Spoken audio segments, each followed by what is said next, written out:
O sa January 19, mga kabunyog, mga kababayan, inanunsyo na ito ni Senador Ping Lacson, ang chairman ng Senate Blue Ribbon, mayroon na uling hearing.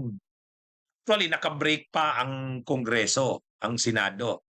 Parang January 24 o 26 pa magbabalik.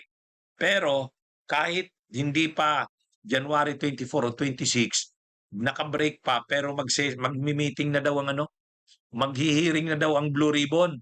Pinaliwanag yan ni Senate President Tito Soto. Bakit? Kasi marami na raw nagbabaliktaran, kailangan ng agapan.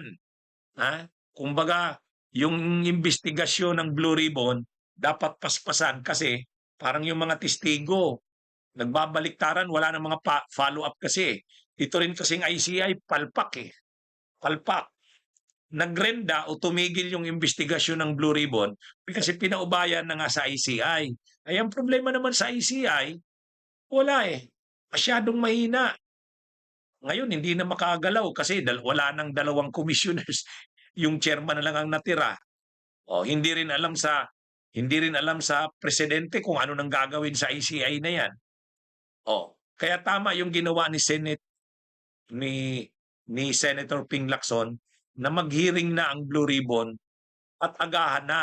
Kahit naka-break ang Senado, hindi naman pinaliwanag yan ni Senate President Soto na hindi naman kailangan ang resolution, hindi naman kailangan ang privilege speech, kasi motu proprio, pwede namang magsagawa ng hearing ang Blue Ribbon kahit walang resolution galing sa Senado, kahit walang privilege speech. Ganyan ka-powerful ang Blue Ribbon. Kaya nung hawak yan ni Marcoleta, powerful talaga si Marcoleta noon. Ay kahit walang resolution ang buong plenaryo, kahit walang privilege speech na deliver na humihiling ng investigation ng Blue Ribbon, pwedeng magsagawa ng investigation in aid of legislation ng Blue Ribbon. At ito na nga yung ginawa ngayon ni Senator Ping Lacson. January 24 o 26 ang balik ng Senado pero 19 pa lang may hearing na. Bakit? Inaagapan nga itong mga developer para kasing nalaygay. Ha? Parang nagrenda yung mga investigasyon. Kaya kahit ang taong bayan, pinanghihinaan na, nawawala na ang tiwala. Oh. Ang maganda dito, ang gagawin di umano sa January 19, yung mga executive officials ang ipapatawag. Dati kasi ang mga napag-uusapan, yung mga sa senador, mga kongresista, DPWH, dito ang ipapatawag, nakita natin yung listahan, si dating Undersecretary Traigib Ulaybar. O yan, ano yan? Official yan ng DepEd. At yan yung, yan yung dikit kay Budget Secretary Amina Pangandaman. Itong Traigib Ulaybar ito. Tao ito ng Anggara. Yung matandang Anggara pa, saka itong anak, itong si Sani, hanggang sa malipat sa DepEd, bit-bit din ni Sani Anggara itong Traigib Ulaybar na ito, Yusek. Ngayon, dahil kaibigan na matalik niya, sabi nga, may relasyon daw sa kasi Amina Pangandaman, mula pa doon sa panahon ng matandang Anggara hanggang sa anak ng magsenador. Ngayon, na nasa DepEd siya Yusek, itong Traigib Ulaybar, Budget Secretary naman si Amina Pangandaman, ito daw yung nag-ooperate dyan sa mga insertions na yan. Ayon kay Bernardo. So ngayon, ipapatawag itong si Traigib Ulaybar sa January 19. Si Maynard Godin, na binanggit din ni Bernardo, ito naman yung bagman ni Escudero, ipapatawag din. O kaya, ito na yung mga ipapatawag sa 19.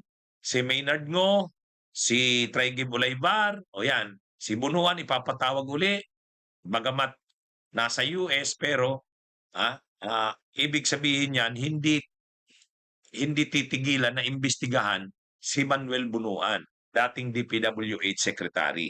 O yan mga kabunyog, mga kababayan. Ang tanong ko nga, bakit yung grandnephew ni dating Executive Secretary Lucas Bersamin, yung Yusek Adrian Bersamin, hindi papatawag? May nag-message sa akin, hindi attorney, kasama daw sa ipapatawag. Actually, dapat nga si Amina Pangandaman ipatawag, saka si Lucas Bersamin. Pero baka sa sunod. pagbigyan natin baka naman, iniisa-isa ni ano, ni Ping Lacson, ah.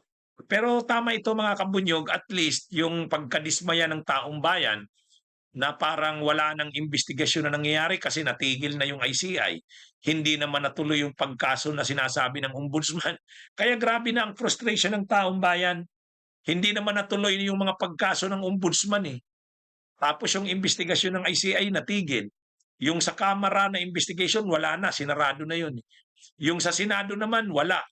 Oh, pero ngayon nag-decide si Ping Lacson, kahit naka-break ang Senado, mag-iimbestiga na. Actually, sagot din ito ni Ping Lacson doon sa akusasyon ni Amy Marcos.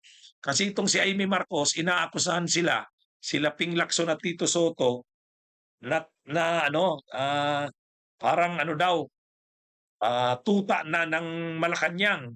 Kasi pinalilibre na nila yung mga sangkot.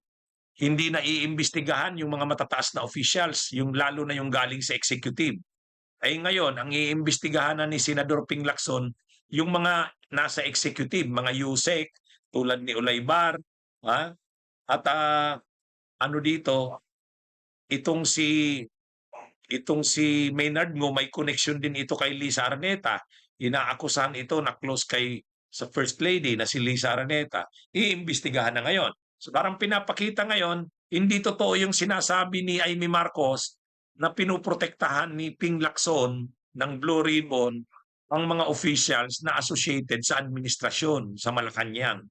Oh, kasi yun yung akusasyon ni Amy Marcos. Kaya nga galit si Lacson, eh. Sabi ni Lacson, "Ha? Ano 'yan, sinisira mo ang integridad ng Blue Ribbon, member ka naman ng Blue Ribbon, bakit hindi ka umattend?" Ha? Kaya anyway, ano ito mga kabunyog, mainit itong hearing sa January 19. Oh, ewan ko kung a-attend si Amy Marcos diyan. Ha? Bunyog, bunyog, halikan na kasama ka. Bunyog, kapag buklod ay may pag-asa. Luzon, Visayas, Mindanao, isa ang pananaw. Sa bagong Pilipinas ang bunyog isisigaw. Bunyog.